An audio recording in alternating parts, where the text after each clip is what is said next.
అనగనగా ఇద్దరు అమ్మా నాన్న, సరే మేమెటూ కష్టాల్లోనే పెరిగాం కదా, మా బిడ్డకు అలాంటి కష్టం రాకూడదని ప్రతి దాంట్లో బెస్ట్ ఇచ్చుకుంటూ వెళ్ళిపోతుంటారు. సో దట్ విహాన్కి కష్టం అంటే ఏంటో తెలియదు.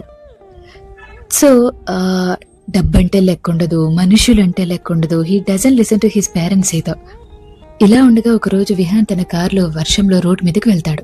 ఆ రోడ్డు పక్కన ఒక ఆవిడ మొక్కజొన్న పొత్తులు కాలుస్తూ ఉంటుంది. వర్షానికి తన గొడుగు ఎగిరిపోతూ ఉంటే ఆ వర్షం చినుకుల్లో తను తడుస్తూ చలికి వణుకుతూ అలానే కూర్చొని ఉంటుంది. ఆవిడని చూస్తాడు. ఆవిడ దగ్గరికి వెళ్తాడు. వెళ్ళగానే, ఏం బాబు ఎన్ని కావాలి అని అడుగుతుంది. అప్పుడు విహాన్, తీసుకుంటాలే గాని ఇందాక నుంచి చూస్తున్నాను, వర్షానికి నీ గొడుగు ఎగిరిపోతుంది, వర్షంలో మొత్తం తడిచిపోతున్నావు, నీ చలియటం లేదా, ఇంటికి వెళ్ళాలని అనిపించటం లేదా అని అడుగుతాడు. దానికి ఆవిడ, ఎందుకు చలేదు బాబు, నేను మాత్రం మనిషిని కదా ఏంటి, కానీ ఇవాళ నా కొడుకు పుట్టినరోజు, ఆడికి బిర్యానీ అంటే చాలా ఇష్టం, ఇంకా సేపు కూర్చుంటే ఆనకి ఇంటికి వెళ్ళేటప్పుడు వాడికి బిర్యానీ తీసుకెళ్ళొచ్చు అని చెప్పి కూర్చుంటున్నాను అని అంటుంది. అది విన్న విహాన్ వెంటనే తన దగ్గర ఉన్న బుట్ట మొత్తం కొనేసి, ఇదిగో ఈ డబ్బులు తీసుకొని నీ కొడుక్కి బిర్యానీ ప్యాకెట్ కొనేసి నువ్వు ఇంటికి వెళ్ళిపో అని అంటాడు. మొట్టమొదటిసారిగా విహాన్కి డబ్బు విలువ, కన్న తల్లిదండ్రుల ప్రేమ విలువ, మనుషుల విలువ తెలిసొస్తుంది. కొడుక్కి బిర్యానీ ప్యాకెట్ ఇవ్వడం కోసం వానలో తడిచి చలికి వణికి కొడుకు మొహంలో ఆ ఆనందం చూడడం కోసం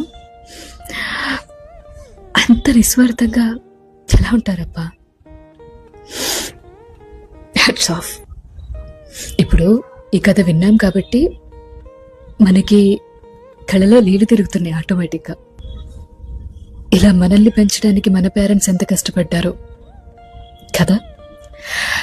కానీ చాలా ఈజీగా ఈ మధ్యకాలంలో చాలా మంది పిల్లలు వాళ్ళ పేరెంట్స్ని అంటున్న మాట, నువ్వు నాకేమిచ్చావు, ఇల్లు ఇచ్చావా, కారు ఇచ్చావా, బంగ్లా ఇచ్చావా అని. ఇప్పుడున్న మన జనరేషన్లో మనకున్న దాంట్లో బెస్ట్ మన పిల్లలకి ఇస్తున్నాం. కానీ మన పేరెంట్స్ వాళ్ళకున్నదంతా ఇచ్చేశారు. వాళ్ళకున్నదంతా నీకు ఇచ్చి నేను ఇంత వాణ్ణి చేసి ఇప్పుడు ఒంట్లో ఓపిక లేక నీ మీద ఆధారపడుతుంటే ఏమిచ్చావు అని అడుగుతావేంటి? ఏమి ఇవ్వగలను అని అర్థించాలి గాని సతాయిస్తావేంటి? సలాం కొట్టి సరెండర్ అవ్వాలి గాని. చివరిగా ఒక మాట, మంచైనా చెడైనా బాధైనా కష్టమైన ప్రేమైనా మనం ఏదిస్తే అదే తిరిగి వస్తుంది. ఎవరికైనా రెస్పెక్ట్ యువర్ పేరెంట్స్.